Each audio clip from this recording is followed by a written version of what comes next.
Bien-aimés, soyez tous bénis dans le nom du Seigneur Jésus-Christ. Je me nomme, je suis le prophète Ange Lolo et j'aimerais en ce jour partager un court message avec vous qui je crois vous fera assez de bien. Et le thème de mon message, je l'ai intitulé « La médiocrité n'est pas de l'humilité ». La médiocrité n'est pas de l'humilité. Bien-aimé, est-ce que tu peux le répéter à quelqu'un près de toi? Même chez toi à la maison, tu peux le répéter. La médiocrité n'est pas de l'humilité. Et ce message, sachez-le, j'aimerais le partager dans le cadre de l'église. Voilà, j'aimerais m'adresser autour de ce message à l'église. Donc mon message reste dans le cadre de l'église. Je constate au jour d'aujourd'hui que plusieurs personnes prônent la médiocrité. Et ce qui fait mal, c'est que ces personnes-là pensent que la médiocrité égale humilité. Ou si vous voulez, ils pensent que l'humilité égale la médiocrité. Bien aimé, j'aimerais vous dire une chose. La première chose, c'est que la médiocrité n'est pas une vertu. La médiocrité n'est pas une vertu. Deuxième chose, la médiocrité n'est pas de l'humilité. La médiocrité n'est pas de l'humilité. Aujourd'hui, les enfants de Dieu, certains enfants de Dieu, voilà, parce qu'il y en a plusieurs qui ont compris cela au jour d'aujourd'hui, qui ont attaqué, mais qui ont fini par comprendre cela au jour d'aujourd'hui. Certains enfants de Dieu aussi, au jour d'aujourd'hui, restent en marge. Ils veulent montrer une image débraillée d'eux. Ils veulent montrer une image bizarre d'eux. Ils veulent qu'on retienne qu'ils s'habillent de façon bizarre. Et en le faisant, ils se disent qu'ils veulent montrer à la face des frères, à la face de certaines personnes, qu'ils manifestent de l'humilité. Ils veulent montrer qu'ils sont humbles en se manifestant, en se montrant avec des chemises un peu déchirées, avec des robes un peu bizarres, voilà, avec de grosses jupes, de grosses robes, des habits qui ne ressemblent même pas à leur morphologie. Ces personnes-là ne veulent pas la montrer qu'elles sont spirituelles, voilà, qu'elles craignent Dieu, et que lorsqu'on craint Dieu, il faut s'habiller de façon débraillée, il faut s'habiller de façon bizarre. J'aimerais dire à ces gens, sachez-le, la médiocrité n'est pas de l'humilité. Pourquoi est-ce que je le dis? Et la Bible sera d'accord avec moi. Il est vrai que certaines personnes tissent ça et là certains passages pour pouvoir étayer leurs propos, corroborer les dits, sous prétexte qu'il faut rester, il faut vraiment s'habiller de façon bizarre, il faut être humble. Et quand ces gens parlent d'humilité, ils parlent de s'habiller de façon avec des haillons, s'habiller de façon débraillée et toutes ces choses-là. Non, bien aimé, ça ce n'est pas la parole de Dieu. Ce n'est vraiment pas la parole de Dieu. Écoutez-moi ce matin et je pense qu'avec cette petite réflexion biblique qu'on aura ce matin, je pense qu'on va arriver à la conclusion que ce n'est pas de Dieu. La Bible dit en Matthieu chapitre 28 à partir du verset 19, passage que tout le monde connaît d'ailleurs. Voilà, est-ce que j'ai besoin même de lire ce passage quand je sais que tout le monde connaît ce passage? La Bible dit, allez par tout le monde et faites des nations mes disciples. Voilà, faites des nations des disciples. Allez par tout le monde, c'est ce que la Bible dit. Voilà. Je suis là maintenant, ok. Allez, faites de toutes les nations des disciples, voilà, les baptisant au nom du Père, du Fils et du Saint-Esprit. Allez, faites de toutes les nations des disciples. Donc, Christ envoie les apôtres, il les envoie prêcher sa parole. Il les envoie évangéliser et faire des disciples. Mais ce passage aussi, bien aimé, aussi par ricochet s'adresse à nous. Nous sommes aussi disciples du Seigneur. Et nous avons la même mission que les apôtres, qui est d'aller faire des nations des disciples du Seigneur. Convertir des âmes par l'évangile pur de Christ et les rendre disciples de Jésus-Christ. Nous avons aussi cette mission. Mais bien aimé, Christ nous envoie avec qui? Vers le monde. Il nous envoie vers les nations. Et il a dit, vous êtes des brebis en face des loups. Vous êtes des brebis en face des loups. Donc nous sommes, bien aimés, de potentielle nourriture des loups. Et Christ nous envoie d'aller annoncer la parole de Dieu à des gens qui n'ont pas la même façon de penser que nous. À des personnes qui n'ont pas les mêmes réflexions que nous. Nous sommes enfants de Dieu. Nous vivons selon la parole de Dieu. La parole de Dieu constitue pour nous, bien aimé, notre base et notre nourriture, notre oxygène. On ne peut pas vivre sans elle. Mais ces derniers-là vivent sans la parole de Dieu. Ils n'ont pas la même spiritualité, la même mentalité que nous. Mais Dieu nous envoie vers eux pour les rendre conformes à nous. Mais regardez ce que la Bible dit. Nous allons vers les païens. La Bible dit en 1 Samuel chapitre 16. 1 Samuel chapitre 16. À partir du verset 7. 1 Samuel 16, verset 7. Voilà. Je suis là maintenant. 1 Samuel 16, à partir du verset 7. La Bible dit, je vais lire à partir du verset 6. Lorsqu'il entrait, il se dit, en voyant Eliab, certainement loin de l'Éternel, est ici devant lui. Et l'Éternel dit à Samuel, ne prends point garde à son apparence et à la hauteur de sa taille, car je l'ai rejeté. L'Éternel ne considère pas ce que l'homme considère. L'Éternel ne considère pas ce que l'homme considère. Je dis encore, l'Éternel ne considère pas ce que l'homme considère. Voilà. L'homme regarde à ce qui frappe les yeux. L'homme regarde à ce qui frappe les yeux. L'homme regarde à ce qui frappe les yeux. Voilà, mais l'Éternel regarde au cœur. L'homme regarde à ce qui frappe les yeux, mais l'Éternel regarde au cœur. Dieu envoie Samuel pour aller oindre la maison d'Isaïe, le prochain roi d'Israël, qui devait être David. Et en ce moment, David est dans la forêt, dans la brousse, en train de faire perdre le troupeau de son père. Samuel arrive et demande à Isaïe de présenter là tous ses enfants. Isaïe présente ses enfants, mais il oublie un qui est David, qui est dans la forêt, en train de faire perdre son troupeau. Il a oublié. C'est pas là mon message. Il y a beaucoup de choses à dire, mais c'est pas là mon message. Et la Bible dit que le premier enfant qui se présente à Samuel s'appelle Eliab. Et vu son gabarit, vu sa taille, sa corpulence, automatiquement le prophète Samuel dit, ça c'est loin de l'Éternel, ça c'est le choix de Dieu qui est là. Parce que Saül était corpulent. Saül avait un gabarit, il dépassait les enfants d'Israël, bien aimés, d'une taille. Et donc quand il a vu quelqu'un qui ressemblait à Saül, il s'est certainement dit, c'est loin de l'Éternel. Et Dieu dit à Samuel, non, ne juge pas selon l'apparence. Parce que cet homme que tu vois, je l'ai rejeté. Ça ne veut pas dire que Dieu l'a rejeté dans le sens premier du thème, mais ça veut dire que je ne l'ai pas choisi pour cette mission. Voilà, je ne l'ai pas choisi particulièrement pour cette mission de devenir roi sur Israël. Et la Bible dit que Dieu dit à Samuel que les hommes ne considèrent pas ce que Dieu considère. Voilà, ou du moins Dieu ne considère pas ce que les hommes considèrent. Les hommes regardent à ce qui frappe le regard. Les hommes considèrent ce qui frappe le regard. Les hommes considèrent ce qui frappe le regard. Oh my God. Les hommes considèrent ce qui frappe le regard. Les païens considèrent ce qui frappe le regard. Les incroyants considèrent ce qui frappe le regard. Quand tu vas dans le monde, les gens considèrent ce qui frappe le regard.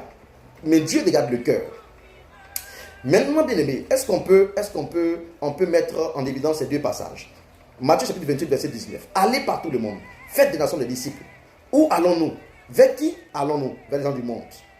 Et qu'est-ce que les gens du monde là? Quelle est leur réflexion par rapport, bien aimé, à leur regard? Ont-ils un regard spirituel ou ont-ils un regard purement humain, un regard, bien aimé, qui est basé sur ce qui est puissant, ce qui brille, ce qui frappe du regard? Quel regard ont-ils? La Bible dit que les hommes regardent ce qui frappe les yeux, ce qui frappe les yeux, ce qui brille. Voici ce que les gens regardent. Et donc, ce passage-là peut être utilisé pour nous, enfants de Dieu, pour nous dire, nous n'allons pas vers les croyants. Les croyants ne regarderont pas ce qui frappe le regard.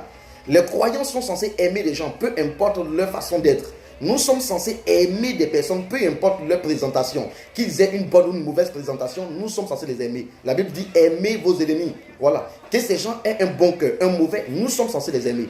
Que les gens se présentent dans un emballage beau ou dans un emballage bien bizarre, nous sommes censés les aimer. Par contre, lorsque nous, enfants de Dieu, allons vers les gens du monde, ces gens-là ne vont pas nous regarder parce que nous avons un bon cœur.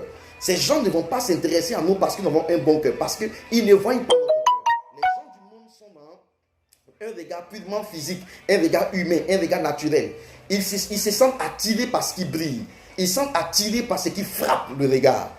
Et donc, si nous sommes censés prêcher l'évangile envers ces personnes, nous sommes censés nous adapter à leur regard pour leur annoncer la parole de Dieu. Est-ce que quelqu'un me comprend? Nous sommes censés nous adapter à leur regard, au type de regard qu'ils ont et leur prêcher l'évangile.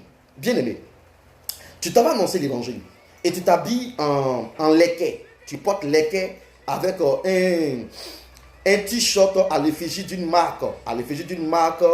Voilà, Homo, des choses comme ça, d'une marque, et tu t'en vas frapper la porte. Et là, le t-shirt même peut déchirer sur le côté. Et tu t'en vas annoncer l'évangile. Tu frappes la porte de quelqu'un qui est une personnalité de ton pays. Voilà, qui est un cadre de l'administration de ton pays. Tu frappes sa porte. Voilà, on ouvre la porte. On te regarde. Ta présentation n'est pas belle. Tu n'as pas une bonne présentation. Et lorsqu'on va te repousser, sous prétexte qu'on peut penser que tu es un voleur, on peut penser que tu es quelqu'un qui est venu voler et qui veut utiliser la Bible comme moyen de pouvoir voler la personne. On va te rejeter. Tu vas dire que tu es persécuté. Tu vas sortir avec le passage de Matthieu qui dit que heureux seriez-vous. Matthieu, je crois, chapitre 5, à partir du verset, 13, là-bas, qui dit heureux seriez-vous lorsqu'on vous outragera, lorsqu'on vous maltraitera à cause du nom de Jésus-Christ.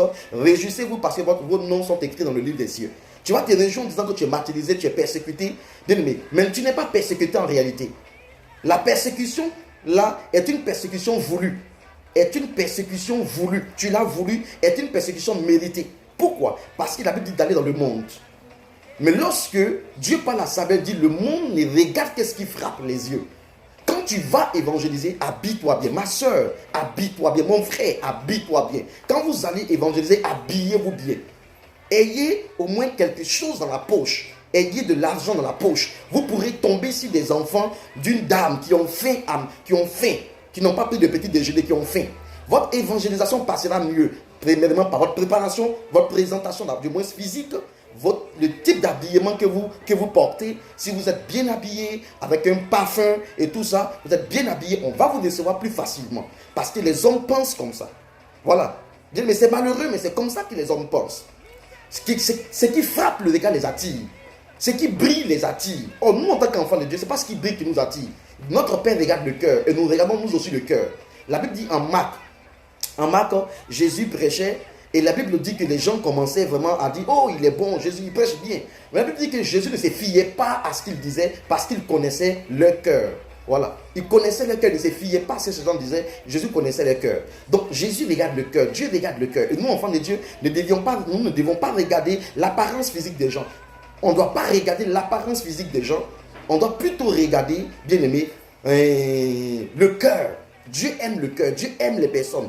Qu'elles soient bien ou mal présentées, nous devons les aimer. Mais ce n'est pas dans ce même canevas que les païens marchent. Eux, ils se laissent toucher par ce qui frappe le dégât. J'aimerais dire un enfant de Dieu. Arrêtons de dire que non, voilà, Lazare il était bizarre, mais il a été sauvé. Lazare n'a pas été sauvé parce qu'il était bizarre. Il s'habillait de façon bizarre. Lazare n'a pas été sauvé parce que Lazare s'habillait des vêtements débraillés. Lazare n'a pas été sauvé parce que Lazare était pauvre. Lazare n'a pas été sauvé parce que Lazare vraiment était quelqu'un qui était mal habillé, mal présenté. Lazare a été sauvé parce que Lazare avait la foi. Dans ce passage, bien aimé, Dieu ne met pas en évidence la pauvreté de Lazare. Ce n'est pas la pauvreté de Lazare que Dieu met en évidence. Ce n'est pas, bien aimé, le manque de Lazare que Dieu met en évidence. Qu'est-ce que Dieu veut dire? Dieu veut dire que malgré la souffrance énorme qui s'était abattue sur Lazare, Lazare n'avait pas perdu sa connexion avec Dieu. Voilà ce que Dieu veut mettre en évidence. Voilà. Malgré la pauvreté énorme qui avait vraiment affaibli, fragilisé Lazare, Lazare n'avait pas, bien aimé, pour autant, abandonné sa connexion avec Dieu. Voilà ce que Dieu veut mettre en exergue. Mais la pauvreté n'amène personne au ciel, ni la richesse amène quelqu'un au ciel. La richesse et la pauvreté sont deux paramètres qui n'amènent personne au ciel. Mais bien aimé, nous sommes sur la terre. Voilà, nous sommes sur la terre pour évangéliser. Si nous avons une mauvaise présentation, les gens ne vont pas nous écouter. Si nous avons une mauvaise présentation, les gens ne vont pas s'intéresser à nous. C'est la raison pour laquelle j'aimerais ici et maintenant dire aux enfants de Dieu de ne pas penser que la richesse est une mauvaise chose. Non, on entend des prédicateurs dire la richesse est mauvaise. Je suis contre l'évangile de la prospérité quand il est mal prêché, lorsqu'il est mal enseigné. Mais bien aimé, la prospérité est une bonne chose. Nous sommes arrivés à un temps où les gens les plus prospères sont les francs-maçons. Nous sommes arrivés à un temps où les gens les plus prospères sont dans les loges maçonniques, les loges mystiques, ésotériques, dans les cabales. Si nous faisons l'apologie de la pauvreté en disant que oh, nous n'avons rien, mais nous sommes les enfants de Dieu, nous n'avons rien et tout, bien aimé, qui financera les programmes d'évangélisation?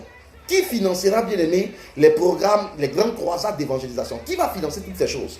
Comment ferons-nous pour être équipés pour aller à la conquête de ce monde?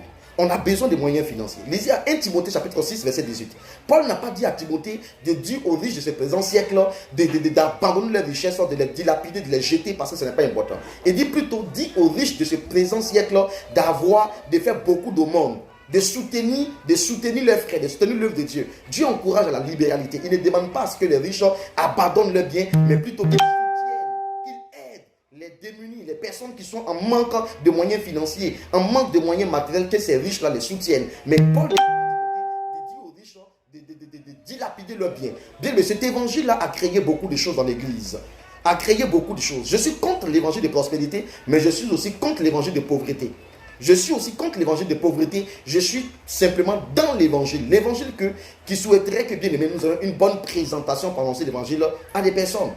Nous devons avoir une bonne présentation. Parce que si nous nous présentons mal, ces gens ne vont même pas nous regarder. Ils ne vont même pas s'intéresser à nous si nous nous présentons mal. Ils ne vont pas s'intéresser à nous, bien aimés. Et les gens disent non, les gens, ça c'est les messages de prospérité, de richesse. Et voilà, Salomon est devenu riche, Salomon s'est égaré. Bien aimé, Salomon ne s'est pas égaré parce que Salomon est devenu riche. Salomon ne s'est pas égaré parce que Salomon est devenu riche. Parce que si nous pensons comme ça, c'est-à-dire que c'est Dieu qui a égaré Salomon. Parce que c'est Dieu qui a donné la richesse à Salomon. En aucun cas, Salomon n'a demandé la richesse à Dieu. Vous êtes d'accord avec moi? Il a seulement demandé l'intelligence et la sagesse. Et Dieu lui a dit, je te donnerai non seulement ce que tu m'as demandé, mais je te donnerai en outre ce que tu ne m'as pas demandé. Je ferai de toi l'homme le plus riche de la terre. Est-ce que Salomon a demandé la richesse à Dieu? Non. Ah donc si c'est la richesse qu'il a égarée, c'est que c'est Dieu qui a égaré Salomon. Ce qui n'est pas vrai. Salomon s'est égaré parce que Salomon n'a pas mis en pratique trois choses les plus importantes. Voilà. Il n'a pas mis en pratique trois choses importantes que nous voyons en Deutéronome chapitre, je crois, 17 là-bas. Deutéronome chapitre 17. Attends, il ne faudrait pas que je me trompe rapidement. Je suis à la conclusion de mon message. En Deutéronome chapitre, on va voir Deutéronome chapitre. Voilà. La Bible dit 17 à partir du verset 14, je pense. Voilà. À partir du verset 14, je pense. Dieu dit là-bas que celui qui va devenir roi sur Israël doit respecter trois choses. Premièrement, il ne doit pas avoir beaucoup de femmes. Il ne devra pas avoir beaucoup de femmes. Deuxièmement, il ne doit pas avoir beaucoup de chevaux. Voilà. Il ne doit pas avoir beaucoup de chevaux. La Bible dit, voilà, tu mettras sur toi un roi que choisira l'Éternel ton Dieu. Tu prendras un roi au milieu de tes frères. Tu ne pourras pas te donner un étranger qui ne soit pas ton frère. Mais qu'il n'ait pas un grand nombre de chevaux, qu'il ne ramène pas le peuple en Égypte pour avoir beaucoup de chevaux. Car l'Éternel vous a dit, vous ne retournerez pas par ce chemin-là. Qu'il n'ait pas un grand nombre de femmes, afin que son cœur ne se détourne point et qu'il ne se fasse de grands amas d'argent et d'or. Il ne faudrait pas qu'il ait beaucoup de chevaux, il ne faudrait pas qu'il ait beaucoup de femmes, il ne faudrait pas qu'il se fasse un grand amas d'argent. Voilà. Est-ce que Dieu ici dit qu'il est contre la richesse? Salomon a péché, il s'est égaré à un moment donné parce qu'il avait beaucoup de femmes. La Bible leur dit, il y avait 1000 femmes. Voilà, des concubines et des femmes. Salomon s'est égaré parce qu'il avait plusieurs chevaux achetés en Égypte. Plusieurs chevaux. Or, les chevaux symbolisent la force, la puissance. Et Dieu voulait que Salomon se concentre sur lui. Salomon ne regarde que Dieu seul. C'est Dieu seul qui vient, qui apporte la délivrance. Et le cœur de Salomon allait vraiment s'asseoir sur le grand nombre de ses chevaux pour se dire que j'aurai la victoire. Et Dieu ne veut pas que l'homme s'appuie sur bien-aimé, sur des choses au lieu de s'appuyer sur lui. Troisième chose, Dieu dit qu'il ne faudrait pas que le roi vraiment fasse un grand nombre d'amas. C'est ce que Salomon a fait. C'est ce que Salomon a fait. Voilà. Donc ce n'est pas la richesse qui l'a égaré. C'est le fait d'avoir amassé beaucoup sans distribuer ou sans redistribuer à son peuple. C'est ce qui l'a égaré. Donc Dieu ne veut pas qu'on soit dans la pauvreté. Dieu souhaiterait qu'on soit riche, mais que notre richesse puisse servir à aider les orphelins, les veuves, les étrangers, bâtir des orphelinats, aider les églises qui sont démunies, aider nos frères et sœurs. Voilà ce à quoi doit, bien aimé, contribuer les finances que Dieu nous donne. Et donc, bien aimé, la médiocrité n'est pas de l'humilité. Arrêtons d'être médiocres. Arrêtons de nous présenter dans une forme de médiocrité et dire Jésus est avec moi, Dieu est avec moi parce que regarde, voilà, moi je ne me pommade pas, moi je suis naturel, je ne me pommade pas. Et les sœurs qui se pommadent, elles sont païennes, elles sont charnelles. Bien aimé, une bonne présentation ouvre le cœur de quelqu'un qui va t'écouter. Lorsque tu te présentes bien, le gars déjà il te voit comme étant quelqu'un de sérieux. Et il va t'ouvrir son cœur, sa maison. Et tu auras l'opportunité de partager ce qu'il y a à l'intérieur de toi. Tu es un homme de Dieu, c'est vrai. Tu es une servante de Dieu, c'est vrai. Tu es un enfant de Dieu qui a des potentialités en lui, c'est vrai. Mais quelle présentation te donnes-tu pour qu'on t'écoute? Dans quel habillage te présentes-tu pour qu'on t'écoute? Si tu t'habilles de façon débraillée, l'homme ne t'écoutera pas. L'homme, les hommes, les païens, les inconvertis, n'aime que ce qui frappe le regard. Et si vous vous présentez avec, bien aimé, des chaussures bizarres, avec des vêtements bizarres, sous prétexte que non, ils doivent regarder l'intérieur, les hommes du monde s'en foutent de l'intérieur. N'est-ce pas qu'ils acclament les brouteurs, les cybercriminels, les brouteurs, dans les boîtes de nuit quand ils partagent l'argent? N'est-ce pas qu'ils acclament? Lorsqu'ils font des numéros de magie dans les boîtes de nuit pour que l'argent vienne nombreux, n'est-ce pas que les hommes s'en foutent et qu'ils les acclament malgré qu'ils voient ces choses, ils les acclament? Les voyez-vous fuir? Ces gens-là, non, ils les acclament. Dans le quartier, lorsque quelqu'un a une grosse marque de voiture et que vraiment il passe dans le quartier, ne voyez-vous pas que les gens savent que c'est un cybercriminel, un brouteur? Mais qu'est-ce qu'ils font? Ils l'acclament. Ça veut dire que les hommes s'en foutent de ce qui se passe à l'intérieur. Et ce qui les captive, c'est ce qui se passe à l'extérieur. Soyez bénis, mes bien-aimés. C'était juste ce petit message que j'ai voulu porter à votre connaissance pour vous dire que la médiocrité n'est pas de l'humilité. On aura l'opportunité de devenir encore. Sur ce, soyez bénis, soyez fortifiés. Je suis le prophète Ange Lolo, votre serviteur. Dieu vous bénisse.